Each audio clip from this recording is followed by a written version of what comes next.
সংস্থা যেগুলোর সাথে সংবিধান যুক্ত নয়, এটা কেবলমাত্র সরকারের উদ্যোগ এবং তাদের তৎপরতা বা তাদের সদিচ্ছা নির্ভরকে এটা কার্যকর করার সময় এটা নিয়ে ব্রড রাজনৈতিক দলগুলোর মধ্যে একজনের মধ্যে প্রশ্ন আছে।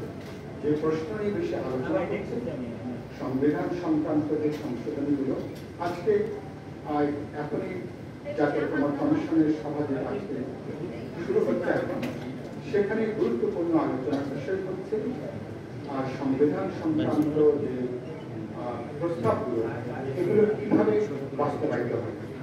এখানে আমাদের বিভিন্ন রাজনৈতিক দলের বিভিন্ন রকমের প্রস্তাব আছে।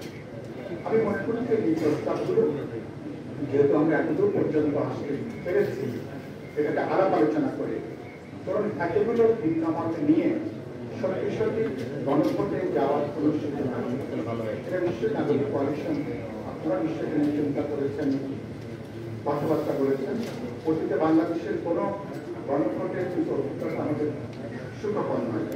আর সমাজের মধ্যে এতগুলো নতুন নিয়ে গণভোটে যাওয়ার যে তৎপরতা সেটা আরো বিভক্তি বিভাজন এবং আমাদের মধ্যে আরো অনেকের জায়গাটা বাড়িয়ে তোলে কিনা, আমরা আম ছাড়া দ্রুতই চলে যাওয়ার সূচি বাড়াই কিনা, এগুলো নিশ্চয়ই বিবেচনার মধ্যে নেওয়া দরকার। অনেকে বলছেন সংবিধান সভা নির্বাচন এটা একটা গুরুত্বপূর্ণ আলোচনা। যখন কোনো সংবিধান থাকে না, সংবিধান শূন্য থাকে, তখন পৃথিবীর বহু দেশে তখন সেখানে সংবিধান সভা নির্বাচন হয়েছে। বাংলাদেশে আমাদের নানা প্রশ্নে গুরুতর সমালোচনা আপত্তি থাকার পরেও বিদ্যমান সংবিধানে তাকে গণতান্ত্রিক করা, তার স্ববিরোধী ধারাগুলো পরিবর্তন করার জন্য আলাপ আলোচনা। সুতরাং এটা নিয়েও একটা গুরুত্বপূর্ণ আলোচনা আছে এবং এসব ব্যাপারে রাজনৈতিক দলগুলো এখন মতস্থের প্রশ্ন আছে। একটা ব্যাপারে আমরা একমত, যুক্তরাষ্ট্র বাসক পার্টি গণতন্ত্র অনেকগুলো দল সম্মত যে আমরা যে সমাজগুলো করছি আর এগুলো কার্যকারী করবার প্রধান রক্ষা কবচ হচ্ছে রাজনৈতিক দলগুলোর সদস্য সনদে আজকে তারা দুভাগে ভাগ করেছেন। একটা হলো 84টা সনদ প্রস্তাব আছে, একটা অঙ্গীকার নামা, যার সাথে বাস্তবায়নটাকে যুক্ত করা হয়নি। এই দুটো ব্যাপারে রাজনৈতিক দলগুলো সম্ভবত আগামী 15 তারিখের মধ্যে তারা সেখানে স্বাক্ষর করবেন। স্বাক্ষর করে তাহলে এটা দলগুলো একটা অঙ্গীকার নামা তারা এখানে স্বাক্ষর করছেন। অর্থাৎ যারা পরবর্তী পার্লামেন্টে যেসব জনপ্রতিনিধিরা যাবেন এগুলোকে তারা সংবিধানের যুক্ত করবার ব্যাপারে কার্যকরী পরিকল্পনা গ্রহণ করবেন। সংবিধানের প্রশ্ন যুক্ত আছে, বাকি যে প্রশ্ন তারপরও আমরা বলেছি এটা একটা আইনি সুরক্ষা, এটা একটা আইনি সুরক্ষা বা এটাকে কিভাবে যাতে পরবর্তী জাতীয় পার্লামেন্ট নির্বাচিত জনপ্রতিনিধি তাদের উপরে যাতে একটা নৈতিক ইথিক্যাল মোরাল অথবা একটা রাজনৈতিক চাপ যাতে কাজ করতে হবে। সেদিক থেকে আমাদের বিবেচনায় যতগুলো প্রস্তাব এসছে সম্ভবত আমরা এখানে প্রাক্তন বিচারপতি আছেন, তাদের নিশ্চয়ই ব্যাপারে আমাদের চেয়ে অনেক বেশি তাদের জানাশোনা। আমরা একটা বিবেচনা করতে চাই সংবিধানের 106-তে যেটা উল্লেখিত আছে, আমাদের প্রধান উপদেষ্টা যিনি 21টা জাতীয় কমিশনের প্রধান, তিনি এটা স্বাক্ষর করবার পরে তিনি রাষ্ট্রপতির মাধ্যমে তিনি আপিল বিভাগের কাছে তিনি পরামর্শ চাইবেন। আমাদের বিবেচনায় সম্ভবত যতগুলো প্রস্তাবনা আছে সেটাকে হয়তো বিবেচনা করা যেতে পারে। একটা কথা আমি শুনছি যেটা গণমাধ্যমে বেরিয়ে এসেছে যে রাষ্ট্রপতির একটা সাংবিধানিক অধ্যাদেশের মধ্য দিয়ে সংবিধান সংক্রান্ত বিষয়গুলোকে যুক্ত করা যায় কিনা। এটা আমার ক্ষেত্রে খুবই ভয়ঙ্কর একটা চিন্তা, খুবই ভয়ঙ্কর চিন্তা, খুব বিপজ্জনক চিন্তা। এবং এটা যদি উদাহরণ হয় তাহলে ভবিষ্যতে সংবিধান সংশোধন পরিবর্তন বা তার কোনো গণতান্ত্রিক উত্তরণের জন্য আর সংবিধান বা নির্বাচিত জনপ্রতিনিধি লাগবে না। রাষ্ট্রপতি তিনি অধ্যাদেশ জারি করে তিনি ভবিষ্যতে তিনি সেখানে করতে পারবেন।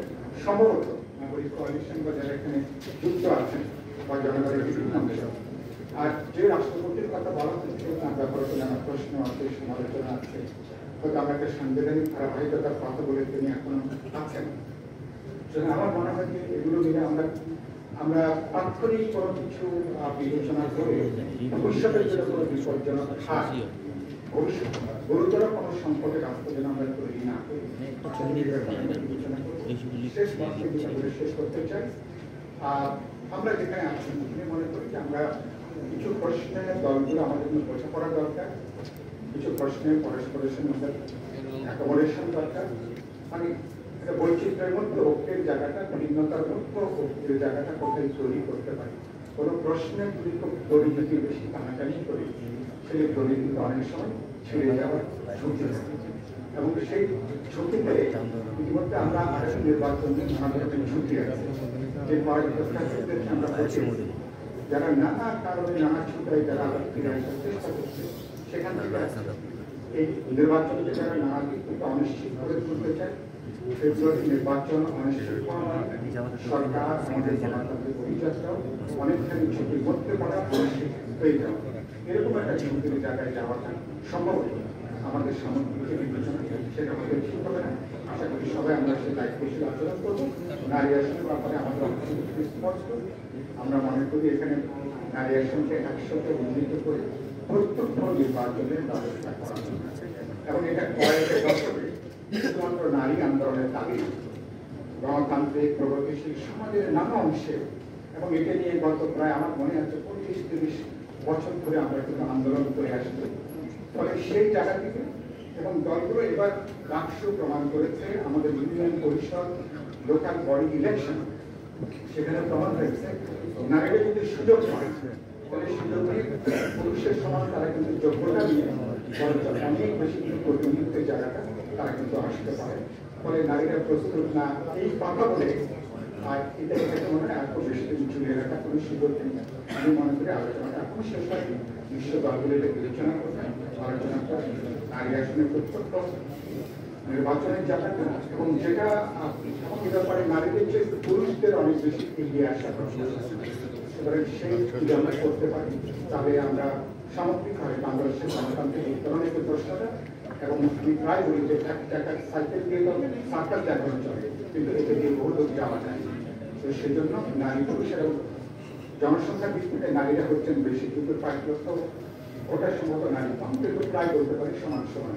সুতরাং এই নারীদের কাছে কোনোভাবে অবরোধ করে যে ক্ষমতাহীন দেখে আমরা কিন্তু এগোতে পারবো না। সে কথা বলে আমি ধন্যবাদ জানি, আমার বক্তব্য এখানে শেষ করতে